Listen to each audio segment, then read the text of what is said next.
तुमच्या आरोग्याची जबाबदारी जितकी तुमच्या स्वतःवर आहे, अगदी तसंच तुमच्या शहराच्या स्वच्छतेसह तुमच्या आरोग्याची जबाबदारी तुमच्या महापालिकेवर सुद्धा आहे. तुम्हाला प्यायला स्वच्छ पाणी, चांगले रस्ते, शिक्षणाच्या सोयी हे सगळं पाहणं ही पालिकेची जबाबदारी आहे. आणि त्यामुळेच की काय, महापालिकेच्या हद्दीमध्ये येण्यासाठी अनेक वेळा सीमेवरची गावं आंदोलनं वगैरे करतात. अशीच एक गोष्ट आहे नांदेड नावाच्या गावाची. आता नांदेड ऐकून तुम्हाला नांदेड जिल्हा वाटेल, तर गोंधळून जाऊ नका. आम्ही बोलतोय पुणे शहराच्या अगदी जवळच्याच नांदेड गावाबद्दल. हे तेच गाव आहे जे काही वर्षांपूर्वी पुणे महानगरपालिकेच्या हद्दीत आलं, पण महापालिकेपेक्षा आपली ग्रामपंचायतच बरी होती असं म्हणायची वेळ सध्या गावकऱ्यांवर आली आहे. आणि त्याला कारण ठरतोय एक आजार. पाहूया. गिलेन बॅरे सिंड्रोम मंडळी हा एक आजार आहे. तसा जुनाच आहे पण दुर्मिळ आहे. आता याच GBS आजारानं पुण्यामध्ये डोकं वर काढलं. गेल्या काही दिवसांमध्ये पुण्यात 60 पेक्षा जास्त रुग्णांची नोंद झालेली आहे. आणि याचं केंद्र ठरतायत पुणे महानगरपालिकेमध्ये नव्यानं समाविष्ट झालेली गावं.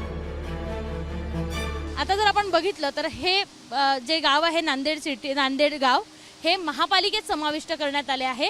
आणि महापालिकेत समाविष्ट झाल्यानंतर या गावाची दशा किंवा या गावातल्या मूलभूत सुविधा आहेत त्याही पुरवण्यात येत नाही आहे. आणि त्यामुळं दूषित पाणी पिल्यामुळं हा आजार पसरत असल्याचं आता सध्या बोललं जात आहे. नांदेडगाव, धायरी, क्रिकेटवाडी सारख्या गावांचा पुणे महानगरपालिकेच्या हद्दीमध्ये समावेश झालाय. तेव्हा कदाचित इथल्या गावकऱ्यांना विकासाची स्वप्न पडली असावीत. पण महानगरपालिकेपेक्षा आमची ग्रामपंचायत बरी असं म्हणण्याची वेळ सध्या इथल्या गावकऱ्यांवरती आलेली आहे. कारण इथं वाढणारा GBS आजाराचा मोठा धोका आणि त्याला कारण ठरणारा पाणी पुरवठा. वाढत्या GBSच्या धोक्यामुळे आम्ही वारंवार मागणी करतोय की ज्या जीर्ण झालेल्या ड्रेनेज लाईन आहेत किंवा त्याचं सांडपाण्याचं सगळं निचरा विहिरीत होतोय तो थांबवावा. कारण इथं बऱ्याचशा लोकांना डायरिया, जुलाब, उलट्या यासारखे प्रकार व्हायला लागलेत. आता जे जवळचे पेशंट आहेत त्यांना कमरेखालून सेन्सेशन नाही आहे, म्हणजे उभं राहता येत नाही, पाय दुखतायत किंवा पाय उभं केलं तर खाली पडतायत. त्यात मोस्टली लहान मुलं आहेत. आयुक्तांमुळे बाकीचे अधिकारी आले, इतर वेळेस ते अधिकारी कोणतेही विहिरीवर फिरकत नाहीत. आमच्या गावांच्या आसपासच्या सगळ्या विहिरी त्या कशा स्थितीत तुम्ही पहा, या ठिकाणी जाळी नाही, संरक्षित जाळी नाही आहे, त्याला शेवाळ आलं आहे, त्यातनं गळती होते. आसपासचं ड्रेनचं पाणी सगळ्या आसपासच्या विहिरीमध्ये जातं आहे, हे तुम्ही चेक केलं पाहिजे. पण आयुक्त आले, सगळे अधिकारी आले, इतर वेळेस कोणीही येत नाही. आता आमची अशी भावना आहे आमच्या समाविष्ट गावांची की आम्हाला सावत्रपणाची वागणूक महापालिका देते.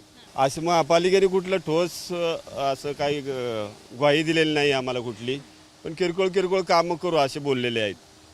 पण माझं एक म्हणणं आहे असं की टॅक्स तुम्ही एवढा घेता ना, त्याच पद्धतीने कामं करा ना.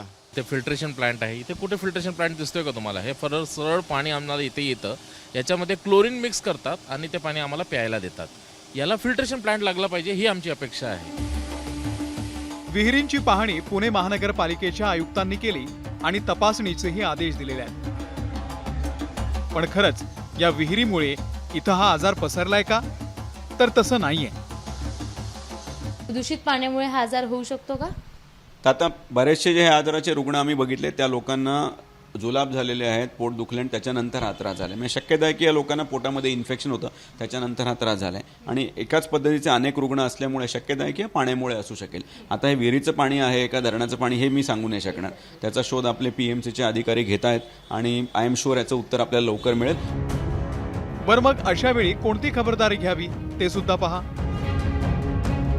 पाणी पिण्याच्या आधी उकळून घ्यावं. भाज्या आणि फळं स्वच्छ धुवून खा. चिकन आणि मांस हे व्यवस्थित शिजवून खावं. अंडी आणि माशांसारखे पदार्थ कच्चे खाऊ नका.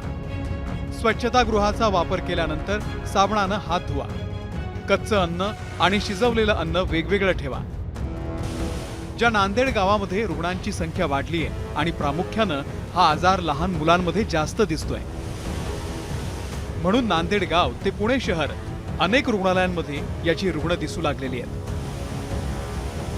7 वर्षाची तुमची मुलगी आहे, काय नेमकं झालं होतं? तिला ताप आला होता किंवा काय झालं होतं? तिला एकदा जुलाब झाले, एकदा पोट दुखलं आणि रात्री 11 वाजता ती झोपली. त्या झोपल्यानंतर ती सकाळी ज्यावेळेस उठली ना तर ती बेडवरून उतरू शकत नव्हती, कारण तिच्या पायामध्ये जीवच नव्हता.